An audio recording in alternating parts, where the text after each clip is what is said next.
Hello and good afternoon students, क्या हाल चाल, कैसे हो सब लोग। आज हम शुरू करने वाले हैं अपना सेम जो प्रीवियस लेक्चर हम लोगों ने छोड़ा हुआ था। बट सबसे पहले मैं वेलकम कर दूं। Welcome to विरांडा IAS portal, Virat IAS Hindi portal, जहां पे हम अपनी उसी जर्नी को कंटिन्यू करेंगे जो हम लोगों ने प्रीवियस छोड़ा हुआ था। एंड आपको मैं बता दूं, हम लोगों ने कॉन्स्टिट्यूशन के बहुत सारे पार्ट्स को देखे थे, ठीक है, जहाँ पे हमने एनसीईआरटी की जर्नी के बारे में भी डिस्कस किया था, स्टैंडर्ड बुक्स की जर्नी के बारे में भी डिस्कस किया था, ठीक है, कॉन्स्टिट्यूशन के बारे में भी डिस्कस किया है। कॉन्स्टिट्यूशन हमने पढ़ना भी शुरू कर दिया था। तो उसी में से कुछ पार्ट जो हमारा रह गया था, ठीक है, जहाँ से एवोल्यूशन, हिस्ट्री और इसके कंस्ट्रक्चुअल पार्ट्स, धीरे धीरे करके प्रियम्बल, ये सब हम देखेंगे। वो सारे हम इस क्लास में कवर करेंगे। एंड साथ ही साथ इम्पॉर्टेंट पॉइंट्स भी आपको देखने को मिलेगा, ठीक है, वो इम्पॉर्टेंट पॉइंट्स जो आपको डायरेक्टली पता चलेंगे कि अगर जब आप क्वेश्चंस को देखोगे, आपने बहुत सारी पढ़ाई करी हो, बहुत ज़्यादा पढ़ा हो, जब आप क्वेश्चंस को देखोगे तो आपका दिमाग उस नोट्स को रिकॉल कर पा रहा है कि नहीं, आपका दिमाग नोट्स को कितना कैच पा रहा है, या आप जिस तरीके से पढ़े हो, क्या आपका पढ़ा हुआ क्वेश्चन एनसीईआरटी के पढ़े हुए लाइन से कनेक्ट हो रहा है, क्या आपका पढ़ा हुआ चैप्टर स्टैंडर्ड बुक से, क्या यूपीएससी के प्रीलिम्स क्वेश्चन से कनेक्ट हो रहा है। तो वो जो कनेक्टिविटी की सीरीज़ है ना, वो कितना अच्छा ट्यून अप करती है, तभी हमें पढ़ने में मज़ा आएगा। और उस ट्यून को बैठाने के लिए हम जैसे टीचर्स यहाँ पे हैं, तो आपके लिए लगातार मेहनत कर रहे हैं और दिन रात मेहनत कर रहे हैं। चलिए, बहुत सारी बातों में टाइम वेस्ट नहीं करते हैं, सीधा उस पार्ट पे पहुँचते हैं जहाँ पे हमने छोड़ा हुआ है, ठीक है। तो एवोल्यूशन ऑफ इंडियन कॉन्स्टिट्यूशन आज हम देखेंगे। ये टॉपिक शुरू करने से पहले मैं आपको फिर से दो तीन चीज़ें शॉर्ट में डिस्कस कर दूं। हम लोगों ने प्रीवियस चैप्टर्स में ये पढ़ा था कि इंडियन कॉन्स्टिट्यूशन बनना क्यों ज़रूरी था, इंडियन कॉन्स्टिट्यूशन रिक्वायर क्यों था, इंडियन कॉन्स्टिट्यूशन में किस तरह का कंट्रीब्यूशन रहा है, इंडियन कॉन्स्टिट्यूशन बनने के लिए असेंबली का क्या रोल था, ड्राफ्टिंग कमेटी का क्या रोल था, नेशनल लीडर्स का क्या रोल था। ये सारे पार्ट हम लोगों ने कवर किए। जब आप एवोल्यूशन में थोड़ा डेप्थ में जाने की कोशिश करेंगे, डेप्थ में देखिए जाना इसलिए बहुत ज़रूरी है क्योंकि यूपीएससी पर्सपेक्टिव से आपसे कोई भी कड़ी मिस ना हो जाए। क्योंकि जब एग्जामिन कमेटी आपसे जब क्वेश्चन पूछती है तो वह आपके नॉलेज पैरामीटर को चेक करती है, कुछ जगह पे डेप्थ में चेक करती है, कुछ आपका इंटेलिजेंस स्किल टेस्ट करती है कि आपको कनेक्टिविटी के ब्रिज कितने याद है। तो जब इवोल्यूशन ऑफ इंडियन कॉन्स्टिट्यूशन आप पढ़ रहे होंगे तो ड्राफ्टिंग कमेटी जैसा वर्ड आएगा या बी आर अम्बेडकर जैसी पर्सनालिटी का नाम आएगा, आपको ध्यान रखना होगा कि बी आर अम्बेडकर के ड्राफ्टिंग कमेटी के अलावा क्या क्या रोल थे कॉन्स्टिट्यूशन में, ठीक है। जैसे मैं आपको थोड़ा ब्रॉड में बताता हूँ, डॉक्टर बी आर अम्बेडकर खुद कितनी अच्छी जगह से हाईली क्वालिफाइड थे, और दूसरी चीज़ आपको पता होना चाहिए उनके पास क्या स्किल्स एंड सेट्स थे। तीसरी चीज़ आपको मालूम होना चाहिए कि वो खुद एक SC/ST कम्युनिटी से थे, तो संविधान बनाते वक्त उन्होंने किन चीज़ों का ध्यान रखा होगा। चौथी सबसे बड़ी इंपॉर्टेंट चीज़, इन सारे चीज़ों को क्लब करके एक संविधान में डालना, वो भी एक ऐसे व्यक्ति के द्वारा जिसे लॉ की तो बहुत जानकारी है, जुडिशरी की तो बहुत जानकारी है, लेकिन खुद एक SC/ST कम्युनिटी का होके अपने आप को इतने सारे नेशनल लीडर्स के बीच में प्रोपेगेंड करना, फिक्स करना और एक कानून ऐसा बनाना जो भारत में रहने वाले सभी लोगों को पसंद आए। कभी किसी को ये ना लगे कि एक ऐसा व्यक्ति जो इस जाति से बिलोंग करता है लेकिन लॉ ऑर्डर और कॉन्स्टिट्यूशन की उसकी कितनी जानकारी है, ठीक है। तो चलिए, बातों में समय ज़्यादा वेस्ट नहीं करते हैं, हम पॉइंट पे सीधा स्क्रीन पे चलते हैं जहाँ पे आपको सारी चीज़ें हेल्पफुल होंगी, ठीक है। ये अभी PDF के फॉर्म में है, मैं इसको अभी नोट पे डाल लेता हूँ, ठीक है, ज़्यादा टाइम नहीं लगेगा, just give me a minute. आप सब लगातार पढ़ाई पे ध्यान रखिए और बैक टू बैक पढ़ते रहना बहुत ज़्यादा ज़रूरी है। इतना ज़्यादा ज़रूरी है कि आपको ये चीज़ों पे ध्यान देना पड़ेगा। स्क्रीन पे पहले भी क्लासेस चली हैं, इसलिए थैंक यू वाला ऑप्शन आपको देखने को मिला होगा। चलिए, ये टॉपिक तो आपको याद ही होगा, इंडियन पॉलिटी कॉन्स्टिट्यूशन। लास्ट जो था उसी में हम कर रहे थे और आज इस लेक्चर को हम लास्ट भी करेंगे अपनी डिस्कशन वाली जर्नी को आगे बढ़ाते हुए, ठीक है। चलिए, टाइम वेस्ट नहीं करते हैं, उसी स्लाइड पर सीधा हम पहुँचते हैं। इवोल्यूशन ऑफ इंडियन कॉन्स्टिट्यूशन थोड़ा सा देखेंगे। चलिए, इवोल्यूशन ऑफ इंडियन कॉन्स्टिट्यूशन में सबसे पहले आपको ध्यान ये रखना है, ठीक है, बहुत बेसिक से आप समझिएगा। जब भी एवोल्यूशन की बात है तो अगर किसी ने स्टार्ट किया है इंडिया में, किसी ने इसके कॉन्सेप्चुअल के बारे में सोचा है, जिसने अपने पॉइंट्स को फ्रेम करना चाहा और बुलेट करना चाहा, तो वो डॉक्टर बी आर अम्बेडकर थे। लेकिन सिर्फ डॉक्टर बी आर अम्बेडकर को एवोल्यूशन का रिसोर्स मानना सही नहीं है। सिर्फ डॉक्टर बी आर अम्बेडकर को एवोल्यूशन का रिसोर्स मानना सही नहीं है, क्योंकि बहुत सारे ऐसे रेनाउंड पर्सनैलिटीज़ थे जो उसमें इन्वॉल्व थे, ठीक। अब सबसे बड़ी बात, सिर्फ बी आर अम्बेडकर को तो ये ख्याल आया नहीं होगा कि भारत को एक कॉन्स्टिट्यूशन में हम बांधते हैं, कहीं ना कहीं से इन्होंने सीखा होगा। तो मैं आपको बता दूं, एवोल्यूशन का सबसे बड़ा मेन बेस आपके ब्रिटिश एडमिनिस्ट्रेटिव सर्विसेज को जाता है। ब्रिटिश एडमिनिस्ट्रेटिव सर्विसेज ठीक इस पर्टिकुलर कॉन्स्टिट्यूशन के पीछे छुपे हुए वो ऐसे ऑब्जेक्ट थे जिन्होंने आपको सोचने का नजरिया दिया, जिन्होंने आपको पर्सपेक्टिव दिया, जिन्होंने आपको एक शेड्यूल्ड कंडीशंस दी सरवाइव करने की, जिन्होंने ये सिखाया कि टफ कंडीशंस में अगर आपके ऊपर कोई एडमिनिस्ट्रेशन कर रहा है, इट मींस एक ऐसी बॉडी आपके ऊपर हावी है, इट मींस एक ऐसी बॉडी आपके ऊपर रूल कर रही है जो बिना जाने बिना लैंग्वेज के आपके ऊपर शासन कर रही है। आप इमेजिन करके देखिए कितनी बड़ी बात है।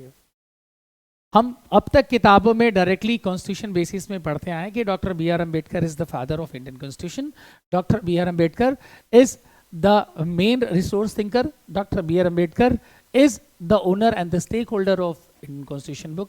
ये सब ठीक है, लेकिन जरा सा सोचिए, अगर मेंस पर्सपेक्टिव से अगर आपको आंसर लिखना होगा तो इवोल्यूशन ऑफ इंडियन कॉन्स्टिट्यूशन में आपको पॉइंट बताने पड़ेंगे कि ब्रिटिश एडमिनिस्ट्रेटिव सर्विसेज से हमने बहुत सारी चीजों को सीखा और वहां से एक कनेक्टिविटी, एक कलेक्शन ऑफ सिटीजन्स, एक हैंडलिंग ऑफ सिटीजन्स, एक रूलिंग ऑफ एडमिनिस्ट्रेटिव स्ट्रक्चर, ये भी सीखा। जब ये सब लोगों ने देखा कि ब्रिटिशर्स बाहर से आके एक अंग्रेजी बोलने वाले संस्थापक एक हिंदी प्रधान देश को अपने सिर्फ डायरेक्शन से, रूल्स और नजरिए से कैप्चर कर ले रहे हैं, मतलब कुछ तो बात होगी, कुछ तो अलग सोचा होगा। जिन्हें ट्रांसलेटर तक की जरूरत नहीं, उन्होंने इतना कुछ संभाल लिया। तो संविधान बनाने की जो बेसिक थिंकिंग आई ना, वो उनके अधीन रह के हमें आई, जब हम उनके अंडर में थे, जब वो हमारे ऊपर शासन करते थे। कुछ पॉइंट्स को हमने वहां से उठाया और आगे के लिए सोचा कि भारत जब भी आजाद होगा या भारत जब भी सेल्फ रूल में रहेगा तो कैसे जिएगा। इसलिए इन्हें ज्यादा याद करते हैं। और इन्होंने भी जाके मदद महात्मा गांधी जी से ली थी, जो एक ग्रेट सोशल लीडर थे, तो सबसे ज्यादा भारत के सोशल वेलफेयर पे, सोशल पर्सपेक्टिव पे ध्यान देते थे। समाज के साथ रहना, समाज को जोड़े रखना, समाज को अनुशासन में रहना, एक बहुत बड़ा कॉन्सेप्चुअल थिंकिंग थी उनकी।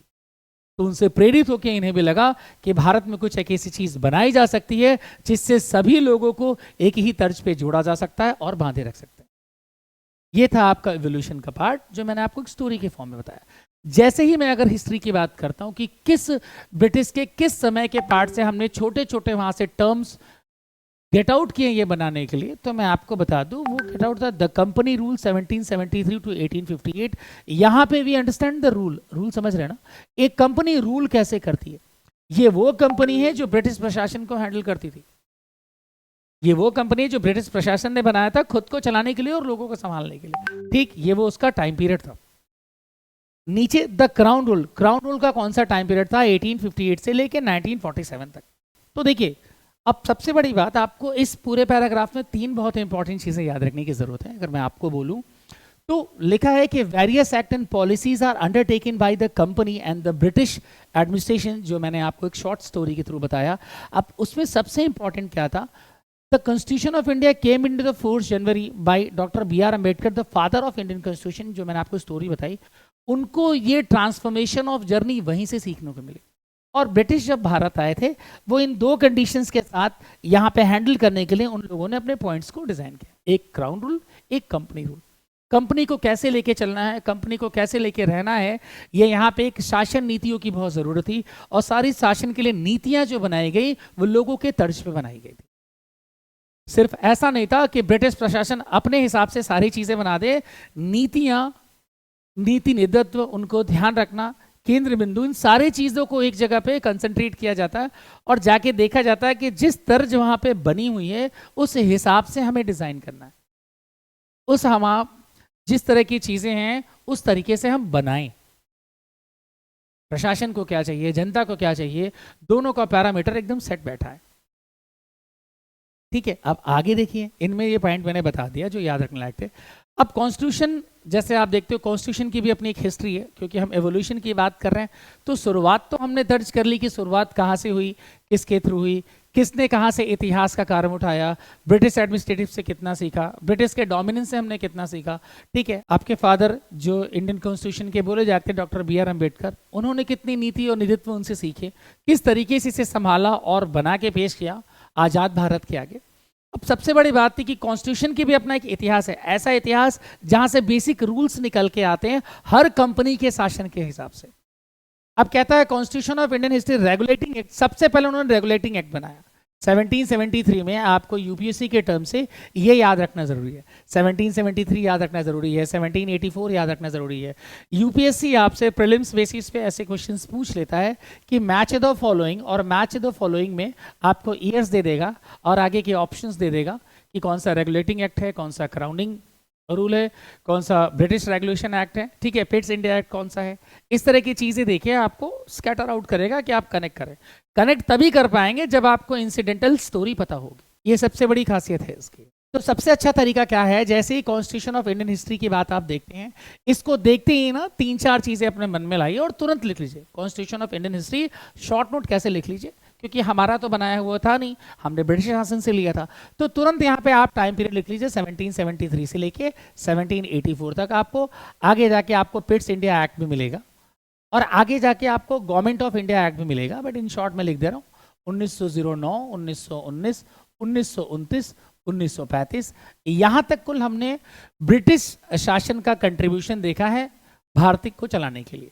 रेगुलेटिंग एक्ट यानी हमें ही रेगुलेट करने के लिए बनाया गया, तो उसमें था क्या, इन शॉर्ट आप देखिए, the dual system setup by the Robert Clive, ये पूछा जाता है 1765 में, रॉबर्ट क्लाइव ने कहा कंट्रीब्यूशन दिया था।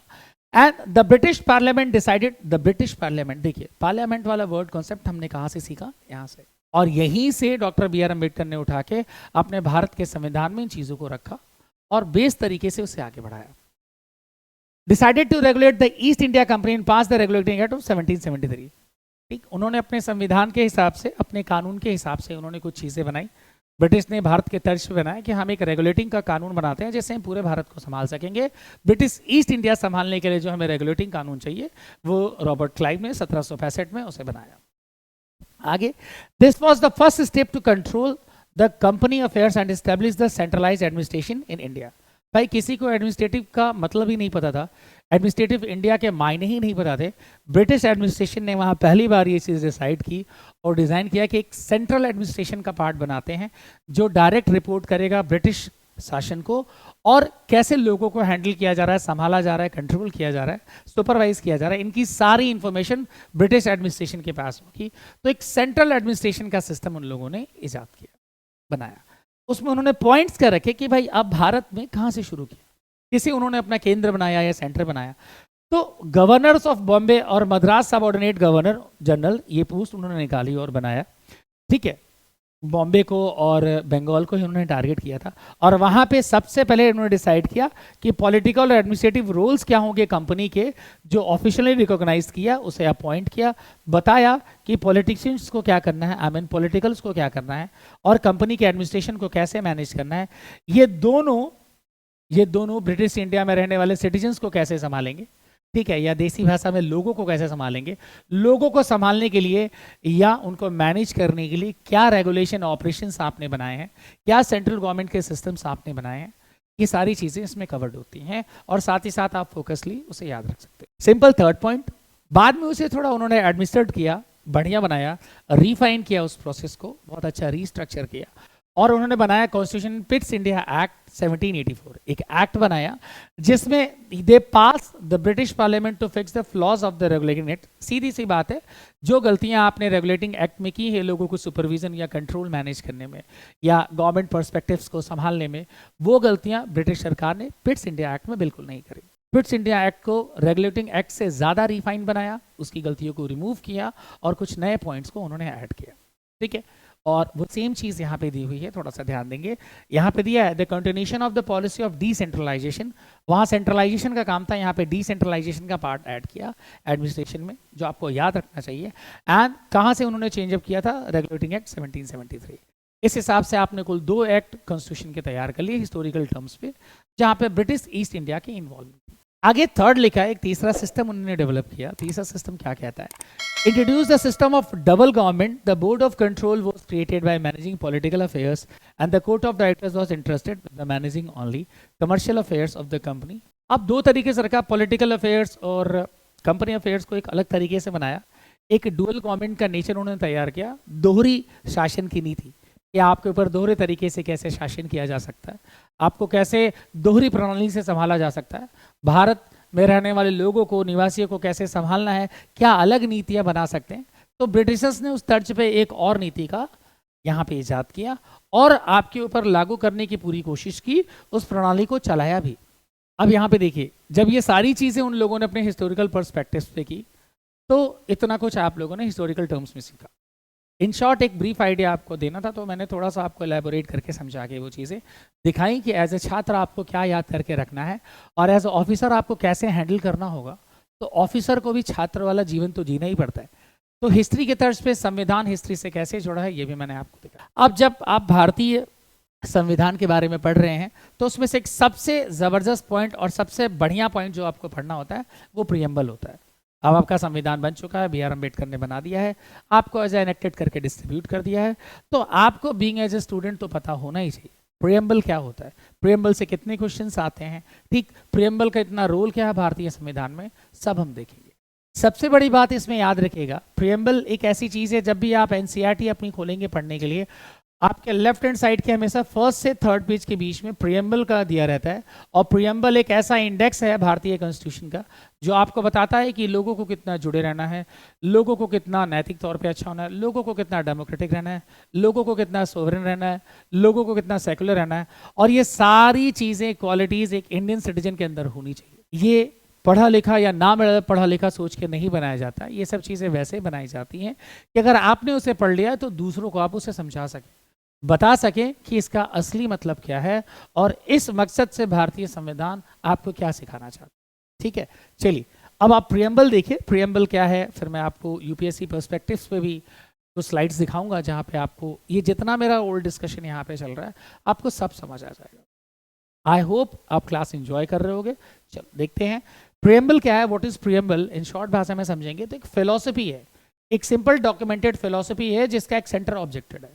एक ऐसी डॉक्यूमेंटेड फिलॉसफी जहाँ पे लोगों को जोड़ना है, एक ऐसी फिलॉसफी जहाँ लोगों को संविधान से जोड़ सके, संविधान लोगों को साथ पकड़ सके और उसी फॉर्मेट से पूरा भारत चल सके, पूरा अनुशासन तरीके से, जिसमें आपका रोल सबसे ज़्यादा इंपॉर्टेंट। और जब आप उसको एक रिटन फॉर्म में जाएंगे तो preamble is the introductory statement और अ डॉक्यूमेंट, एक इंट्रोडक्शन जिसमें संविधान कैसे है, किस तरीके से है, सब कुछ मेंशन है। ठीक है, कहता है it constitution it presents the intention of the framers to history behind this creation and the core values the principle of the nation. इसको बनाने का सबसे बड़ा मोटो ये था कि भारत के कुल कोर वैल्यू, भारत का कुल इतिहास नेशन का, भारत का कुल सेंट्रल सिस्टम इसके अंदर आ सके, जिससे लोगों को पता चले कि इतिहास हमारा संविधान का क्या रहा है, मौजूदा तरीके से हम संविधान को कैसे देखेंगे और संविधान को आगे फ्यूचर में कैसे प्रिंसिपल से जोड़े रखेंगे। ये उस तर्ज पे बनाया गया था और उस हिसाब से प्रीएम्बल को ऐड किया गया था। ये हैं वो बहुत इंपॉर्टेंट पॉइंट्स जो आपको बिल्कुल याद रखना चाहिए।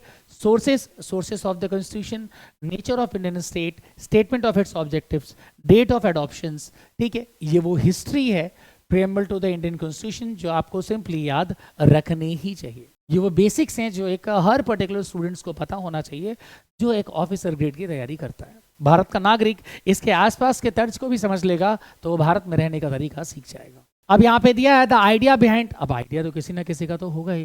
The idea behind the preamble to the Indian constitution वो जवाहरलाल नेहरू का था, जिन्होंने एक ऑब्जेक्टिव रेवोल्यूशन के थ्रू प्रीएम्बल को ऐड कराया। ठीक है, असेंबली में ये बात रखी कि इंट्रोडक्शन पार्ट ऐड करना इसलिए जरूरी है कि बिना इंट्रोडक्शन के किसी किताब के शुरू करने का कोई मतलब नहीं होता है। जैसे इन शॉर्ट में आपको बताऊं, कोई भी पिक्चर बिना ट्रेलर की अच्छी नहीं लगती है, कोई भी पिक्चर बिना थीम की अच्छी नहीं लगती है। किसी भी पिक्चर को दिखाने के लिए ट्रेलर तो बढ़िया सा चाहिए ही, ट्रेलर में जिसमें सारे कैरेक्टर्स जल्दी से भागते हुए नजर आए और एक्ट करते नजर आए।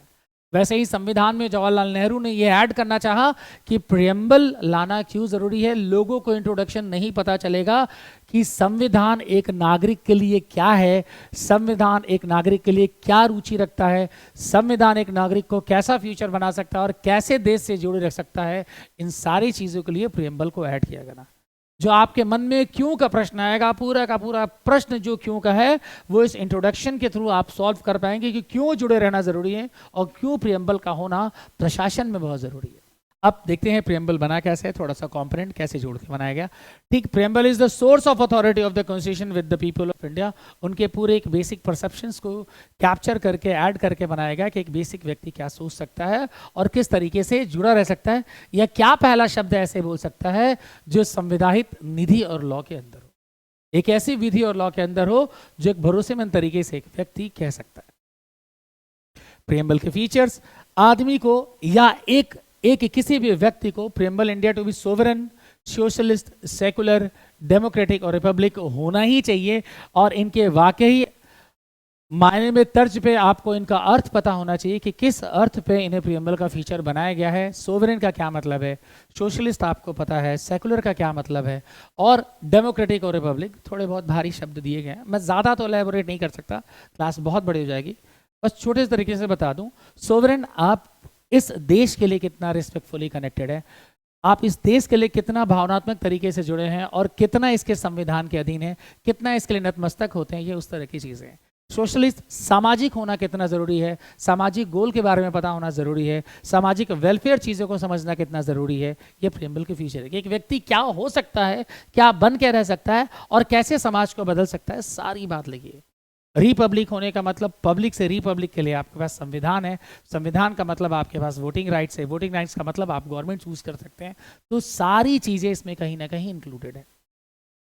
नेक्स्ट, अगर आप देखने की कोशिश करेंगे, the objects of the preamble to secure, क्यों बनाया, बचाना क्या चाहते थे, जस्टिस। ये तो वो था जो आदमी को पता होना चाहिए और जो आदमी को करना है, आदमी का नेचर।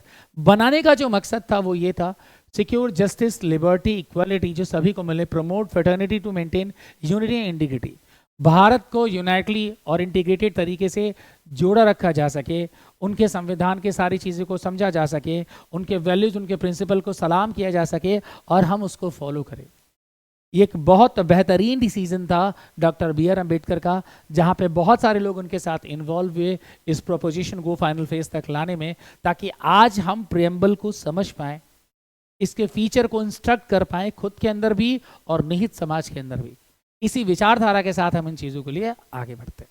आगे देखेंगे ये प्रियम्बल के, मैं बहुत ज़्यादा इस केसेस को एक्सप्लेन नहीं करूँगा, थोड़ा सा आप एक्सप्लोराइट हो जाओगे कि बहुत बड़ी क्लास हो रही है, और जब हमारी क्लासेस लगेंगे तो हम बहुत सारी चीज़ें डिटेल में पढ़ेंगे। एक साइड में हम बहुत अच्छे से नोट्स का पूरा स्लाइड कवर करते हुए चलेंगे, जहाँ पे आपको बहुत इंटरेस्टिंग लगेगा।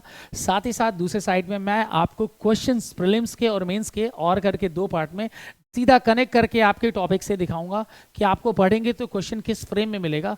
आपका दिमाग दोनों लेवल्स पे ट्रेंड होता चलेगा, प्रीलिम्स और मेंस, और एक साइड आपकी थ्योरेटिकल क्लास जो आप कंपेयरली इजीली समझ जाओगे। हम बताना क्या चाहते हैं और आप समझना क्या चाहते हो, या कोई व्यक्ति जीरो से हीरो तक की दूरी कैसे तय करेगा इन छोटी छोटी चीज़ों को बढ़ के, या एक छात्र एस्पिरेंट से ऑफिसर कैसे बनेगा, ये सब तय होगा। ठीक है, प्रियम्बल के बहुत सारे ऐसे छोटे छोटे केसेस रहे हैं जिसमें संविधान में परिवर्तन लाया गया। इनके भी कोई छोटे मोटे कानून होते हैं, संविधान में आप परिवर्तन ला सकते हो, और लाने के बहुत सारे ऐसे बेसिक मीडिएशंस पॉइंट हैं जिसके चलते होता है। तो ये वो केसेस है, बेरी केसेस, ये आपको मेंस में मिलेगा, यूपीएससी मेंस के इंडियन पॉलिटी के जब क्वेश्चन आएंगे तो उसमें मिलेंगे। ठीक है, बेरी केसेस में क्या था, प्रियम्बल का क्या रोल था, संविधान का क्या रोल था, सिटीजन ने कैसे डिमांड करी, ये सारी बातें उसमें कवर्ड है। एक बड़ा ही फेवरेट केस है केशवानंद भारती केस, यहाँ पर प्रियम्बल को चैलेंज किया गया। ठीक है, आपको शायद याद होगा मैंने आपको बताया था कि इंडियन कॉन्स्टिट्यूशन का रखवाला या चीफ गार्जियन सीधी सी बात है एपेक्स कोर्ट यानी सुप्रीम कोर्ट है। तो ये जितने भी केसेस या जितनी भी बातें आप यहाँ पे पढ़ रहे हो, सीधा समझ जाना ये सब का सब सुप्रीम कोर्ट में डील हुआ है। पहले हाई कोर्ट में रजिस्टर्ड हुआ था, फिर सुप्रीम कोर्ट में डील हुआ। क्या कि प्रियम्बल को लेके ऐसे चैलेंजेस क्यों आए, एक लोग क्यों नहीं समझ पा रहे हैं कि संविधान का क्या रोल है, और अगर संविधान में कोई बदलाव चाहते हैं तो क्या उन्होंने सही प्रूफ दिए हैं, क्या उन्होंने अपने पूरे बेसिक्स पे काम किया, या वो जो चैलेंज कर रहे हैं इनसे उनके कोई सोशलिस्ट या रिपब्लिक की फीलिंग्स तो हिट नहीं हो रही, क्या वो सिटीजन होके अपने आप को अनसेफ महसूस कर रहे हैं। तो ये सारी बातें हम लोगों ने प्रोडक्टिवली इसमें तैयार करी है। ठीक है, आगे थोड़ा सा देख लेते हैं। यूपीएससी पर्सपेक्टिव्स में आपको छोटा छोटा बता दूं, जैसे ही टॉपिक पढ़ोगे तो रेलेवेंस बेसिस के क्वेश्चन आपके सामने डायरेक्ट आएंगे कि क्या रेलेवेंट है यूनियन गवर्नमेंट का अगर कोई क्वेश्चन बनता है, कोई अमेंडमेंट का क्वेश्चन बनता है, तो हमने जो इंडियन पॉलिटी की फिलोसफी पढ़ी है, प्रियम्बल पढ़ा है, उससे क्वेश्चंस कैसे इम्पैक्ट डाउन होकर पढ़ते हैं और हमें कैसे रिकॉल रखना है, ब्रेन ट्यूनिंग उसके साथ कैसे करनी है, that is also very very important. ठीक है, तो आज के लिए हम यहाँ तक इतना ही रहने देंगे एंड होप आप बहुत अच्छे से एंजॉय कर रहे हो, पूरा आप चैनल बहुत अच्छे से एंजॉय कर रहे हो। इस चैनल पे आपको बहुत सारे पर्सपेक्टिव्स मिलेंगे, इंडियन ज्योग्राफी भी अच्छे से चल रही है, इकोनॉमी भी अच्छे से चल रही है, डेली करंट अफेयर्स पे भी अच्छे से काम हो रहा है, सीसेट की फैकल्टीज भी लगी हुई है, तो सारी की सारी टीम आपके साथ बहुत अच्छे से काम कर रही है। आपको भी बहुत अच्छे से जुड़ा रहना है और आपको अपना इनपुट देना है। So please be on the channel और एक सीरीज ऑफ जर्नी के साथ हम आपके साथ मिलेंगे। तब तक के लिए आप ये सारी चीजों को ध्यान रखिए। Thank you so much and all the best for the future career. Thank you so much. Veranda IAS, where your dream becomes reality.